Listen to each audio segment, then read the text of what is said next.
मतदार बंधू आणि भगिनींनो, येत्या 20 नोव्हेंबरला खऱ्या अर्थानं मोहोळला स्वातंत्र्याची पहाट व्हायची. देशाला स्वातंत्र्य मिळून 77 वर्ष झाली, परंतु मोहोळ तालुक्याला स्वातंत्र्य मिळालं नाही. आणि ते स्वातंत्र्य आपल्याला मिळवण्यासाठी येत्या 20 नोव्हेंबरला तुतारी वाजवणारा माणूस त्याच्या समोरचं बटन दाबून आपल्याला हा तालुका दादागिरी, दडपशाही, तानाशाही, झुंडशाही मुक्त करावा लागेल.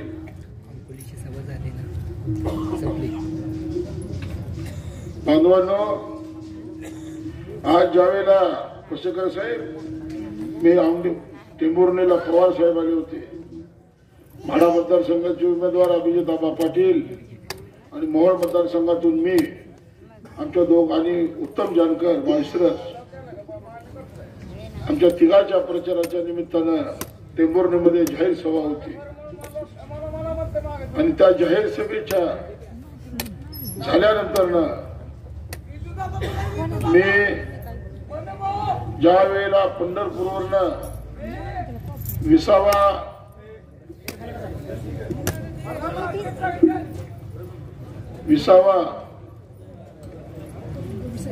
सिकंदर टाकळी मार्गे औंढेला जात असताना 3,500 कोटी रुपयाचा निधी आणला अशा अवल्लंघना करणाऱ्या यशवंत मानेचा जाहीर निषेध करतो. अरे यशवंता, पंढरपूर ते सिकंदर टाकळी रस्त्याची अवस्था पाहिल्यानंतर 3,500 कोटी रुपयाचा निधी जर तुम्ही आणला होता, तर मग चंद्रावर जेवढे खड्डे नाही तेवढे खड्डे या रस्त्यावर पडले कसे? नासाचं यान, विजयदादा, नासाचं यान चंद्रावर 600 कोटी रुपयात गेलं. कुठे गेलं? 600 कोटी रुपयात वर गेलं. 8 दिवस चंद्रावरच्या भूपृष्ठाचं सर्व छायाचित्र या जगाला पाठवलं. किती? 600 कोटी. आणि मोहोळ मतदारसंघाला 3,500 कोटी रुपयाचा निधी. वारे पट्टे, काय अवस्था रस्त्याची आहे? सिकंदर टाकळीच्या ग्रामस्थांना मी, मतदार बंधू भगिनींना हात जोडून कळकळीची विनंती करतो, या रस्त्याला जात असताना, इथून पुढे कुरुलला जात असताना, औंढीला जात असताना कधीतरी हा प्रश्न विचारा आपल्या मनाला. गेले 30-40 वर्ष सत्ता यांच्या घरात, ह्याचा बाप आमदार, स्वतः राजन पाटील आमदार, आणि 2009 नंतर 3 निवडणुकीला केटकेन उमेदवार आणले. कधी मुंबईवरून आणला, कधी कर्नाटक वरून आणला, कधी इंदापूरवरून आणला. या तिन्ही केटकेन उमेदवाराला या मतदारसंघातली गावं, रस्ते याची कुठली कल्पना नव्हती, माहिती नव्हती. स्वतःची पाटीलकी शाबूत ठेवण्यासाठी दादागिरी, दडपशाही, तानाशाही, झुंडशाहीच्या जोरावर मोहोळमध्ये रक्तरंजित इतिहास घडला गेला. अनेक शिवसैनिकांच्या हत्या झाल्या, शिवसैनिकांच्या पदाधिकाऱ्यांच्या हत्या झाल्या, आणि रक्ताचे हात माखलेले हे आंबेडकर पाटील इथं मोहोळमध्ये आया बहिणी सुद्धा आज सुरक्षित नाही. या सिकंदर टाकळीच्या चौकातून मी राजन पाटलांना आवाहन करतो की उज्ज्वला थिटे ज्या वेळेला 15 ऑगस्टला मोहोळच्या तहसील कचेरीच्या बाहेर 2 तंबू होते, एका तंबूमध्ये उज्ज्वला थिटे आणि त्यांचा मुलगा उपोषणाला बसला होता, आणि दुसऱ्या बाजूला जो तंबू होता त्या तंबूमध्ये 7 शिवसैनिक आमरण उपोषणाला बसले होते. काय स्वातंत्र्य देशाचं आम्ही ह्याच्यासाठी पाहायचं? अरे 15 ऑगस्टला तो आम्ही झेंड्याला वंदन करण्यासाठी जातो. त्या दिवशी आमच्या घरामध्ये गोडधोड जेवण होतं. डॉक्टर बाबासाहेब आंबेडकरांनी या देशाला महान असं संविधान दिलं. असा हा भारत देश त्या दिवशी आनंदात असतो. आणि त्या दिवशी मोहोळमध्ये लोक उपोषणात, शाळेमध्ये लहान लहान मुलं खिशाला झेंडा लावून शाळेमध्ये झेंड्याला वंदन करायला. 5 वर्षाच्या मुलांना सुद्धा त्या दिवशी माहिती असतं की आज आमचा देश स्वतंत्र झाला.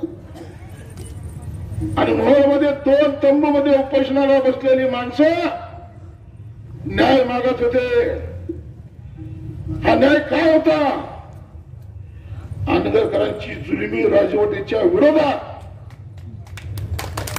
या दोन्ही तंबूमध्ये माणसं उपोषणाला बसली. आपण याचा विचार करणार आहोत का नाही? काय त्या महिलेची चूक होती? आनंदच्या पोलीस पाटलाची सून जिच्या घरामध्ये 50 वर्ष पोलीस पाटील, जिचा नवरा पोलीस पाटील, नदीकाठी 30 एकर बागायत जमीन, सासरा वारला, अकाली निंदानं पती वारला, पण तो बहादूर महिला खानदानी पाटील घराण्याची आपल्या 18 वर्षाच्या मुलाला घेऊन ती 30 एकर जमीन करत होती. सुंदर असा तिचा वाडा होता. छत्रपती शिवाजी महाराजांच्या जयंतीची दिवशी अनगरमध्ये त्या उज्ज्वला थिटेंचा मुलगा शिवजयंतीच्या सोहळ्यामध्ये गेला आणि मिरवणुकीमध्ये नाचला. मिरवणुकीमध्ये नाचल्यानंतर काही मित्रांनी त्याला डोक्यावर घेतलं, खांद्यावर घेतलं आणि त्यातला एक म्हणला भावी नगरसेवक. बस तिथंच पित्त खवळलं. त्यावेळेला त्या पोराला खाली पाडून बेदम मारलं. आणि त्याच रात्री उज्ज्वला थिटे आणि मुलाला अनगरच्या बाहेर जाण्याचे आदेश देण्यात आले. दुसऱ्या दिवशी त्या महिलेच्या शेतातल्या पाईपलाईन फोडल्या. तिच्या विहिरीवर असणारी मोटर काढून चुरुले नेली. तिथं जो गडी होता त्या गड्याला बेदम मारला. ही शेती तू करायची नाही. आणि तिसऱ्या दिवशी त्या बाईच्या वाड्यावरती दरोडा टाकण्यात आला. ती महिला विधवा, तिचं सोनं, तिचं पैसे, काही 4-5 लाखाचं सामान सर्व चोरीला गेलं. तिने फिर्याद दाखल केली. आज वर्ष झालं पोलिसांनी आरोपीला पकडलं नाही. पण मी आज विजयराजी सांगतो, 20 नोव्हेंबरला विधानसभेचं मतदान होईल. मोहोळमध्ये सुद्धा बदल होईल. महाराष्ट्रामध्ये महाविकास आघाडीचं सरकार येईल. आणि 24 तारखेला बापू त्या चोरीच्या प्रकरणी मुख्यमंत्र्यांकडून ताबडतोब फेर चौकशीचे आदेश दिले जातील. आणि जो कोणी असेल त्याला बाबासाहेब आंबेडकरांचं संविधान काय आहे याची जाणीव करून दिली जाईल.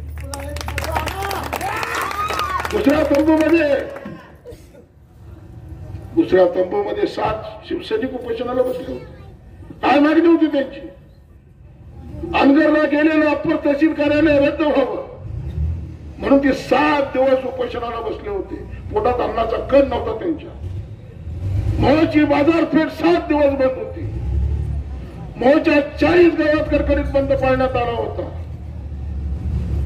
लोकभावनेच्या विरोधामध्ये घेतलेला हा निर्णय होता. महाराष्ट्राच्या मुख्यमंत्र्यांना स्थगितीचे आदेश दिले. फेर संरक्षणाचे आदेश, फेर संरक्षण करून अहवाल सादर करा म्हणून आम्ही 7-8 लोक मोहोळ बचाव संघर्ष समिती मुख्यमंत्र्यांना भेटलो. मुख्यमंत्र्यांनी आदेश दिले. आम्ही एवढंच म्हणत होतो की हे जे कार्यालय तुम्ही मंजूर केलंय ते जे कार्यालय दाखवलं की हे अनगर हे मध्यवर्ती ठिकाण आहे. अरे अनगर तर माड्याच्या बॉर्डरवरचं गाव, ते मध्यवर्ती कसं ठिकाण होऊ शकतं? म्हणून मुख्यमंत्र्यांना सांगितलं, साहेब तात्पुरती स्थगिती द्या आणि ह्याचा फेर संरक्षण अहवाल मागवा. दूध का दुधाचं, पाणी का पाणी झालं पाहिजे. मोहोळच्या मध्यवर्ती ठिकाण अनगर कसं होऊ शकतं? बांधवानं त्याच रात्री राज्याचे उपमुख्यमंत्री अजित पवार, माजी आमदार राजन पाटील आणि हा जातचोर आमदार यशवंत माने या तिघांनी रात्री 1 वाजता मुख्यमंत्र्यांची भेट घेतली. आम्ही सरकारमध्ये सहभागी आहोत. आम्ही आमच्या गावात केलेल्या कार्यालयाला जर आपण स्थगिती देत असाल तर मग या सरकारमध्ये राहण्याचा आम्हाला काय अधिकार आहे? आम्ही सरकारच्या बाहेर पडतो. अरे वा, अजितदादांना एक आमदार सांभाळायचे होते. मुख्यमंत्र्यांनी प्रसंगावधान मुख्यमंत्र्याची अडचण आम्ही समजलो. मग आम्ही ठरवलं की मुख्यमंत्र्यांना अडचणीत आणायचं नाही, पण विधानसभेच्या निवडणुकीत या मोहोळ तालुक्यातल्या जनतेच्या दारात जाऊन या जनतेचा कौल घेऊन मोहोळमध्ये परिवर्तन करायचं. बांधवांनो, सब रजिस्टर ऑफिस अनगरला, जनावरांचा बाजार अनगरला, दवाखाना 100 गटाचा मंजूर झाला अनगरला, मोहोळचं तहसील कार्यालय अनगरला. अरे मग त्या मोहोळमध्ये ठेवताय काय? ह्या निवडणुका झाल्यावर दादा पोलीस स्टेशन आणि पंचायत समितीत अनगरला आहे. आणि मग आमच्या आया बहिणींना जातीचा दाखला उत्पन्नाचा दाखला काढायसाठी मोहोळा विजय अनगरला जावं लागेल. आणि हे जर नको असेल तर उद्याच्या निवडणुकीमध्ये आपल्याला यांना काढावं लागेल. लोकशाहीने आपल्याला एक संधी दिली की 5 वर्षातून कारभारी बदला. आता आपल्याला कारभारी बदलावं लागेल. हा कारभारी त्या राजन पाटलाचा घरगडी झालाय. आणि म्हणून बांधवांनो, मोहोळ तालुक्यामध्ये भीषण असा दुष्काळ आपण पाहिला असेल. इथल्या सर्व सिकंदर टाकलेच्या लोकांनी मोहोळ शहराला 15 दिवस प्यायला पाणी नव्हतं. मोहोळची नगर परिषद मोहोळच्या जनतेला 15 दिवसातून एकदा पाणी देत होती. 14 दिवस जनतेने कुठे जायचे? त्यावेळेला या राजू खरेंनी 24,000 लिटरचे 17 टँकर मोहोळ शहरामध्ये लावले आणि मोहोळच्या जनतेला दिवसातून 3 वेळेला स्वखर्चातून विकत पाणी दिलं. आणि जनतेला विकत पाणी आणून जनतेची सेवा केली. त्यावेळेला यशवंत माने कुठे होते? राजन पाटील कुठे होते? नागराजाची यात्रा अख्खी पाहुणी त्या मोहोळ शहरात आले. ज्या नागराजाच्या आशीर्वादानं यांच्याकडे साखर कारखाने आले, यांच्याकडे बँका आल्या, हजारो एकर जमीन आली, 50 कोटीचा बंगला झाला, सोलापूरला 100 कोटीचं हॉटेल झालं. त्या राजन पाटलांना माझा प्रश्न आहे, पाटील साहेब, मोहोळला 15 दिवस पाणी देत नव्हता, मग 3,500 कोटी गेले कुठे? या रस्त्यावरनं जाताना ती अवस्था. काल इनकी आरबळीमध्ये फिरत होतो, बेगमपूरला गेलो, वरवलीला गेलो, रात्री बापू न जेवता झोप लागली. गाडीत एवढे हादरे घरी गेल्या बेडवर पडलो, जेवण नाहीच केलं, उपास एवढं सगळं थकवा. आणि रस्ताच नाही, रस्त्यात खड्ड्यात रस्ता. आणि मग प्रत्येक क्षणाला मला आठवण येत होती 3,500 कोटी गेले कुठे? प्यायला पाणी नाही, ग्रामीण भागात रस्ते नाहीत, मोहोळमध्ये कुठेही इंजिनिअरिंग कॉलेज नाही, मोहोळमध्ये मेडिकल कॉलेज नाही, मोहोळमध्ये लॉ कॉलेज नाही.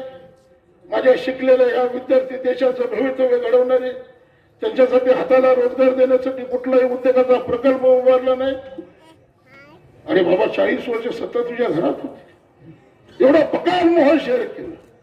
राष्ट्रीय महामार्ग क्रमांक 9 वरच असणार हे शहर. पाठीमागने रेल्वे गेलेली, एकीकडे हायवे रस्ता, राष्ट्रीय महामार्ग आणि दुसरीकडे रेल्वे, आणि मध्ये बसलेलं हे मोहोळ शहर किती सुंदर व्हायला पाहिजे. आणि म्हणून आपल्याला उद्याच्याला बांधवांनो हा निर्णय घ्यावा लागेल.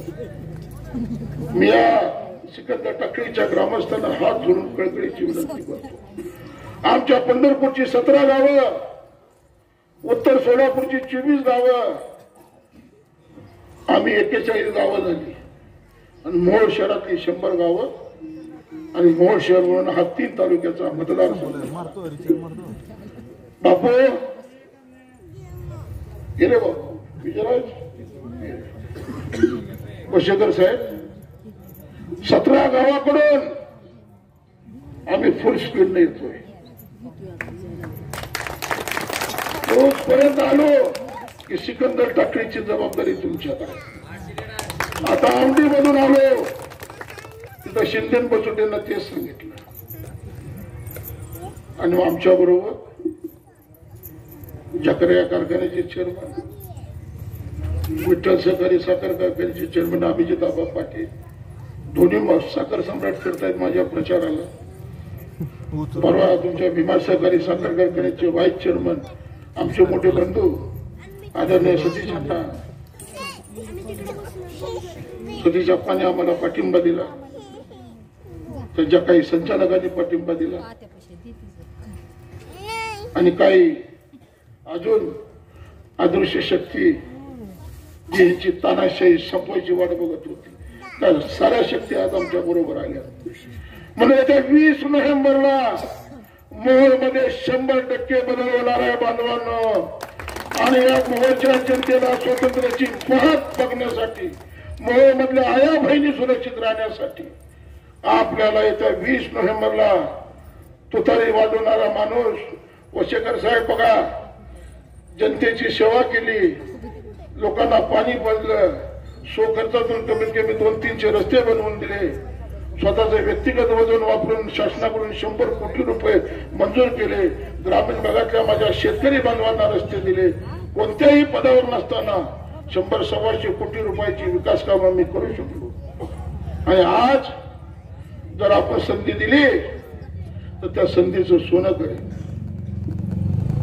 एकही रस्ता आपला खड्डेमुक्त राहणार नाही. माझ्या शेतकऱ्याच्या बांधावर जाणारे सारे रस्ते पाण्यात रस्ते केले जातात. आजही स्वातंत्र्यानंतर 77 वर्षानंतर आम्ही रस्त्यासाठी पाण्यासाठी आम्हाला निवडणुका लढवाव्या लागतात, याची लाज वाटते. किती दिवस आम्ही जनतेला फसवणार आहोत याचा विचार मतदारांनी केला पाहिजे. मतदार हा राजा आहे, कोण मालक बिलक काय नाही. 20 नोव्हेंबरला तुम्ही बटन दाबलं की मालक नोकर होणार आहे. हा लोकशाहीमध्ये मतदार हा राजा आहे आणि त्याच्या हातात आहे मालकाला नोकर बनवायचं का नोकराला मालक बनवायचं. म्हणून बांधवांनो, पुढच्या सभेला जाण्यापूर्वी एक अभिवाचन आपल्याला देतो. जर मी विधानसभेत आमदार म्हणून आपण निवडून दिलं तर मोहोळमध्ये एक महिलांसाठी, मुलींसाठी ज्या मोहोळवरती डाग लागला की इथल्या आया बहिणी सुरक्षित नाहीत, त्या मोहोळमध्ये मुलींसाठी अत्यंत स्वतंत्र असं सुरक्षित एक महाविद्यालय आणि वसतिगृह उभारण्याचं माझं स्वप्न, जिथं जिजाऊच्या लेकी, सावित्रीच्या लेकी, अहिल्याच्या लेकी, रमाईच्या लेकी आनंदाने शिक्षण घेतील. सोलापूर जिल्ह्यात नव्हे तर महाराष्ट्रामध्ये मुली शिकायला कुठं पाठवायच्या तर मोहोळला पाठवायचा, अशा पद्धतीचं एक स्वप्न माझं आहे. मोहोळ हे भयमुक्त, मोहोळ हे दादागिरी मुक्त करेल, मोहोळला गेलेलं पहिलं काम करेल. काल जयंत पाटील साहेब माझ्या प्रचाराला आले होते. आज शरद पवार साहेब टेंभुर्णीमध्ये दोघांचं मध्यवर्ती ठिकाण माडा आणि मोहोळचं टेंभुर्णीत सभा घेतली. मी जयंत पाटील साहेबांना सांगितलं, साहेब माझ्या प्रचाराला आलात तर या जनतेला सांगा की महाविकास आघाडीचं सरकार आलं तर अनगरचं अप्पर कार्यालय किती दिवसात रद्द करणार. जयंत पाटील साहेबांनी सांगितलं 3 दिवस. म्हणले विधानसभेचा निकाल 23 तारखेला लागेल, 24 किंवा 25 तारखेला आम्ही सरकार बनवू, आपण बनवू, मी आमदार असणार आहे आपल्या आशीर्वाद, आपण सरकार बनवू. दुसऱ्या दिवशी मंत्रिमंडळाचा विस्तार करू आणि तिसऱ्या दिवशी सकाळी 11 वाजता अनगर अप्पर तहसील कार्यालय रद्द केल्याचे आदेश काढण्यात येतील. जयंत पाटील साहेबांनी जाहीर केलं. आज शरद पवार साहेबांच्या बाजूला बसलो होतो चरणराज. पवार साहेबांनी विचारलं उमेदवार काय तयारी, म्हणलं साहेब भरपूर तयारी केली. अडचण हे काय म्हणलं, म्हणजे काय अडचण आहे, पैशाची अडचण, म्हणलं जायचं पैशाची अडचण. अडचण एकच आहे म्हणलं साहेब, ही अनगरला गेलेलं जी कार्यालय आहे, हा ही 42 गावं अनगरला जोडली आणि त्या 42 गावात 6 वाड्यात 7वा नगर नाही, ते 3 काढलेलं नाही, ते तात्पुरत आहे. निकाल झाल्यानंतर तुम्हाला तिकडे जायचं आहे. आणि जर निकाल इकडून आला तर मग इकडे सगळं येणार आहे. आणि मग साहेबांना म्हटलं, साहेब आज भाषणामध्ये आपण मोहोळच्या जनतेला आश्वासित करा. मोहोळची जनता वाट बघते की शरद पवार साहेब काय म्हणतायत. साहेब मी हात जोडून तुम्हाला कळकळीची विनंती करतो. कदाचित तुमचं अंतःकरण जड होईल, पण साहेब आता बोलावं लागेल. वेळ आलेली आहे. 20 तारखेसाठी जनता वाट पाहते. साहेबांनी माझ्या शब्दाचा मान केला. साहेबांनी भाषणात सांगितलं महाविकास आघाडीचं सरकार आलं की जे काही नेलंय अनगरला कार्य ताबडतोब पुन्हा मोहळा आणलं जाईल. अजून साहेब काय काय बोलले आता लोकांना सांगत नाही. आणि म्हणून बांधवांनो, जाता जाता आपल्याला कळकळीची विनंती करतो. आमची पंढरपूरची 17 गावं, उत्तरची 24 गावं आणि 3 तालुक्याचा हा मतदारसंघ आहे. हा मतदारसंघ कुणाची जहागिरी नाही. हा मतदारसंघ कुणाची मालकशाही नाही. अजित पवार साहेब काल आले होते. ह्या रस्त्यानं काय गेले का? ह्या रस्त्याने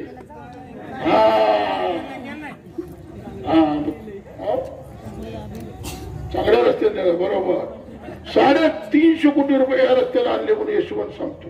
अरे 5 वर्ष झाली, निवडणूक लागली, तुझं 350 कोटी गेलं कुठं? आणि म्हणून तुम्हाला सांगतो, महाराष्ट्राच्या विधानसभेत बांधवांनो मी काही आमदार पाहिले. गणपतराव देशमुखासारखा स्वच्छ चारित्र्याचा आमदार पाहिला, सुधाकर पंत परिचारक सारखा आमदार पाहिला, आडम मास्तर सारखा आमदार पाहिला, साधी माणसं. परंतु यशवंत मानेसारखा सर्वात लबाड आमदार माझ्या आयुष्यात पाहिलं नाही. 3,500 कोटीचं बुकलेट घेऊन आज दारोदार यशवंत माने फिरतोय की 3,500 कोटी आणले. त्या 3,500 कोटीच्या बुकलेट मध्ये ग्रामपंचायतनं केलेली कामं, पंचायत समितीनं केलेली कामं, जिल्हा परिषदेनं केलेली कामं, मला मुख्यमंत्र्यांनी दिले होते 100 कोटीची कामं, ते मी त्याच्यात. चरणराज चौरे शिवसेनेचे जिल्हा प्रमुख, त्यांना 70-80 कोटीची कामं दिली, ती कामं त्याच्यामध्ये. आता विजयराज डोंगरे गेले, बांधकाम अर्थ समितीचे सभापती होते. 2 वर्ष जिल्हा परिषदेची तिजोरी त्यांच्या ताब्यात होती. प्रचंड असं मोठ्या प्रमाणामध्ये विजयराज डोंगरेंनी काम केलं. त्यांचेही कामं त्या बुकलेटमध्ये. अरे लोकांचं लेकरू काकाला घ्यायचं, माझंच आहे म्हणून मिरवायचं, ही कोणती पद्धत आहे? आणि म्हणून या लबाड भामट्याला येत्या 20 नोव्हेंबरला एक पार्सल आपण बीडला पाठवलं. लोकसभेला बीडला पाठवलं. माझ्या प्रतिनिधी ताईला आपण 63,000 मतांनी लीडवरनं निवडून दिलं. आता हे पार्सल थेट एसटी महामंडळाच्या एसटीत इंदापूरला पाठवायचं.